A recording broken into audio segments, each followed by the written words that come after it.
આપણે બનાવશું બટેટાની ચિપ્સની રેસીપી। આપણે બનાવશું ચિપ્સ, એના માટે મેં 3 નંગ બટેટા લીધા। આપણે એની છાલ ઉતારી લેશું।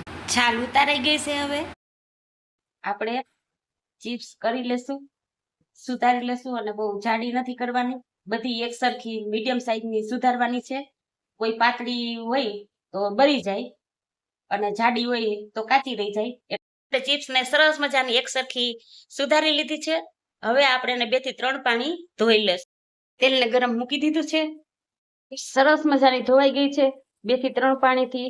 હવે આપણે એને નિતારીને એક ડીશમાં કાઢી લેશું। તેલ સરસ તૈયાર થઈ ગયું છે। આપણે હવે ચિપ્સ તળી લેશું। ધીમે તાપે નથી તરવાની, ફૂલ ગેસ રાખીને તરવાની છે।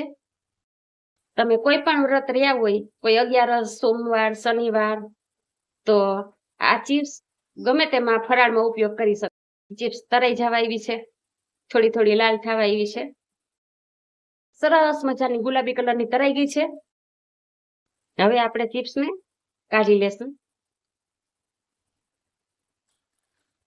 હવે આપણે એમાં મસાલો છાંટશું, થોડીક ચટણી નાખશું, સ્વાદ અનુસાર આપણે મીઠું નાખશું, થોડીક તીખાની ભૂકી નાખ।